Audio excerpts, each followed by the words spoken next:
రాష్ట్ర ప్రభుత్వం ప్రవేశపెట్టిన మహాలక్ష్మి పథకంతో తాము రోడ్డున పడుతున్నామని నిజామాబాద్ జిల్లా ఆటో డ్రైవర్లు మండిపడుతున్నారు. అయితే తమను అన్ని విధాలుగా ఆదుకుంటామని, ఏడాదికి 12,000 ఇస్తామని చెప్పిన సీఎం రేవంత్ రెడ్డి మొహం చాటేశారని మండిపడ్డారు. కాంగ్రెస్ అధికారంలోకి వచ్చి 2 ఏళ్లవుతున్నా హామీగానే మిగిలిపోయిందని ఆవేదన వ్యక్తం చేస్తున్నారు. మహాలక్ష్మి పథకం ప్రభావంతో తమ ఆటోలో ప్రయాణికులు ఎవరూ ఎక్కటం లేదని, దీంతో తమ పోషణ భారంగా మారిందని అంటున్న నిజామాబాద్ జిల్లా ఆటో డ్రైవర్లతో మా ప్రతినిధి నవీన్ ఫేస్ టు ఫేస్.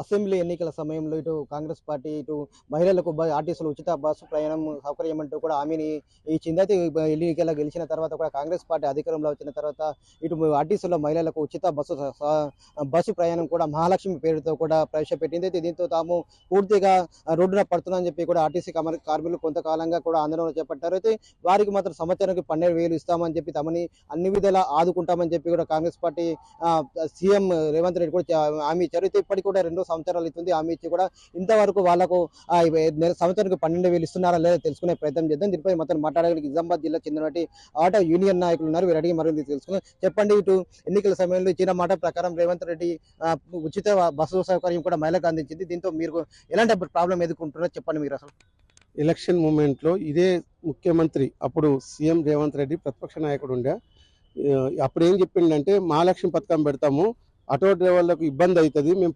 సంవత్సరానికి 12,000 ఇస్తాము, ఆటో డ్రైవర్లను ఆదుకుంటామని చెప్పిండు. ఇదే ముఖ్యమంత్రి, ఇప్పుడు ముఖ్యమంత్రి అయిన 2 సంవత్సరాలు అవుతుంది. ఆటో డ్రైవర్లు మీకు గుర్తు రాకొచ్చిండ్రు. ఆటో డ్రైవర్లు ఈ రోజుల్లో రోడ్డు మీద పడుతుండ్రు. ఏంటంటే వాళ్ళకు పిల్లలకు చదువు కానీ, ఇల్లు కిరాయిలు కానీ, వాళ్ళకు డైలీ ఒక 200-300 రూపాయలు మీరు ఆకాశం పోతా ఉంటాయి. ఇవన్నీ ఏమంటే ఆన్లైన్ సిస్టమ్ పెట్టిండు. ఆన్లైన్లో వస్తుండ్రు, బైక్లలో ఎక్కించుకొని పోతుండ్రు, ఆటోలలో ఆన్లైన్ పెట్టిండు, అన్ని పెట్టిండు. అందుగురించి ఈ ఆటో డ్రైవర్లని గవర్నమెంట్ వెంటనే ఆదుకోవాలి. ఎందుకంటే వాళ్ళ పిల్లలు రోడ్డు మీద పడుతుంది చదివలేక. ఎందుకంటే ప్రైవేట్ స్కూళ్ళలో ఫీజులు కట్టలేకపోతున్నాం, గవర్నమెంట్ ఏమో దగ్గర లేవు. అందరు ప్రైవేట్లో చదివించాలంటే మా పిల్లలు ప్రైవేట్లో చదువుకుంటాం అంటుండ్రు. అందుగురించి వెంటనే మనకు 2 సంవత్సరాలు కదా, 2 సంవత్సరాలు కదా, 24,000 రూపాయలు వెంటనే ఇచ్చి ఆటో డ్రైవర్ని ఆదుకోవాలి. ఆటో డ్రైవర్లు ఇబ్బందులు ఈ రోజుల్లో ఏంటంటే వాళ్ళ పొట్ట కడకుండా బాకులు అప్పులు ఇట్లా తెచ్చుకుంటా ఫైనాన్స్లు అట్టకొచ్చారు. ఈ ప్రైవేట్ ఫైనాన్స్ వాళ్ళు వేధింపు లెక్క. ఎందుకంటే కట్టకుంటే వాళ్ళు ఫైన్లు ఆ ఫైన్ ఈ ఫైన్ వేస్తుంటే ఆటోలు గుంజుకపోతారు. లాస్ట్కి ఏం చేస్తున్నట్టు వాళ్ళు చావే కారణం అనుకొని కొంతమంది ఆత్మహత్యలు చేసుకొని మీద వచ్చిన వాళ్ళు ఇక్కడ నిజామాబాద్ జిల్లాలో 2-3 చనిపోయారు హార్ట్ అటాక్ వచ్చి. ఎందుకంటే కట్టలేక, ఫైనాన్స్ కట్టలేక.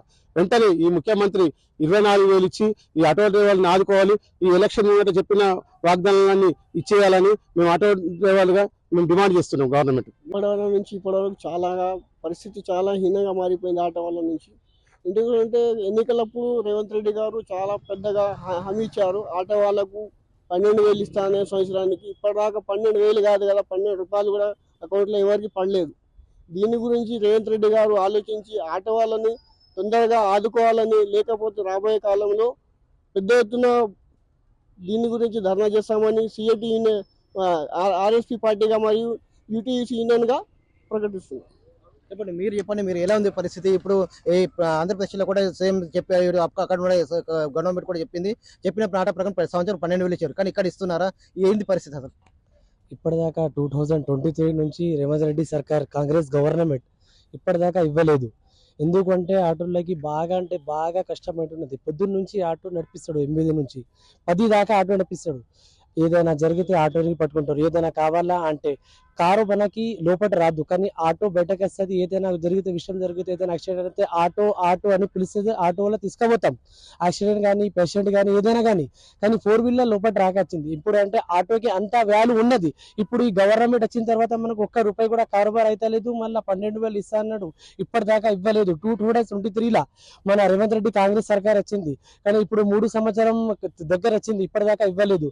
మేము RSP union, UTUC traded unions demand చేస్తున్నాం. కానీ మాకు 12,000 నెలకి ఇవ్వాలని మేము డిమాండ్ చేస్తున్నాం. మీరు చెప్పండి, 2 సంవత్సరాలు అవుతుంది మహాలక్ష్మి పథకం అమలు అయింది. మీకు కూడా 2 సంవత్సరాలు 12,000 ఇస్తామన్నారు. ఇంతవరకు ఇయ్యారా?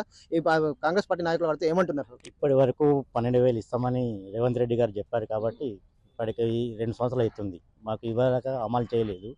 అదే ఆంధ్రప్రదేశ్లో సంవత్సరానికి 6 నెలల లోపలనే కంప్లీట్గా వాళ్ళకు ఆటో డ్రైవర్లకు 12,000 ఇచ్చాడు మన చంద్రబాబు నాయుడు గారు. అలాగే మీరు కూడా దయచేసి మా ఆటో వాళ్ళని ఆదుకోవాలని మేము కోరుకుంటున్నాం. మీరు చెప్పండి, ఎలా ఉంది పరిస్థితి మీది? ఇప్పుడు ఎలా ఉంది? అప్పుడు ఎలా ఉంది? ఇప్పుడు ఎలా ఉంది? చెప్పలేని బాధలు. ఆటో యూనియన్ అంటేనే చెప్పలేనంత బాధ. 12,000 రూపాయలు ఇస్తా అన్నాడు, అది అంటాడు, ఇది అంటాడు, డబల్ బెడ్రూమ్లు ఇస్తా అంటాడు, ఏది ఇయ్యాడు.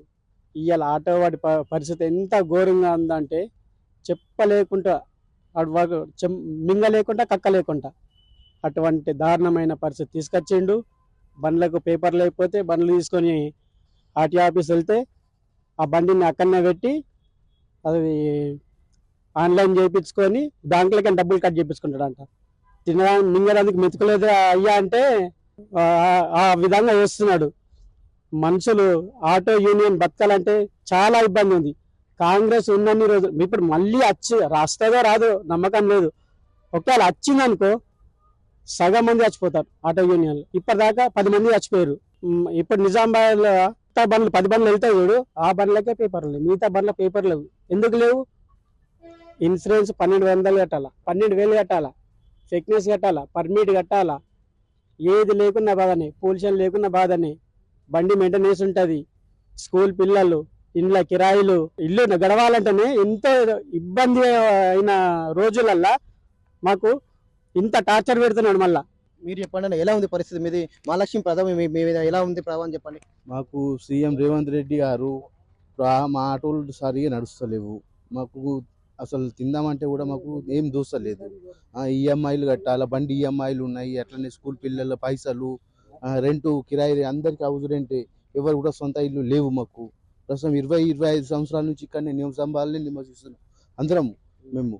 మాకు తినడానికి ఏం లేదు, అకౌంట్ నుంచి కట్ చేస్తుంటే ఇది న్యాయం కాదు. అలాగే బ్యాంక్ అకౌంట్ లింక్ చేయాలంటుండు, కొత్త రిజిస్ట్రేషన్ పోతా అని దాబేటి వెహికల్స్ ఇప్పుడైతే లేదు, కానీ కొత్త రిజిస్ట్రేషన్ పోతాయి. అంటే అప్పుడు మహాలక్ష్మి పథకం ముందు ఎంత గిరాకీ ఉంది, ఇప్పుడు ఎంత వస్తుంది? అసలు గిరాకీ లేదు, గిరాకీ ఏమి లేదు. డీజిల్ పోస్తున్నాం 200, దానికే పెడుతున్నాం, రేపులో రూపాయి లేదు, మరి మీ పొట్ట బొట్ట ఏం లేదు. ఇప్పుడు స్కూల్ ఫీజు చేయాలంటే నీ ఎట్లాంటి వాళ్ళకి బాకీ చేయాలి అంతే, ఫైనల్ తీసుకొచ్చి కడుతున్నాం అంతే, ఏం లేదు మాది.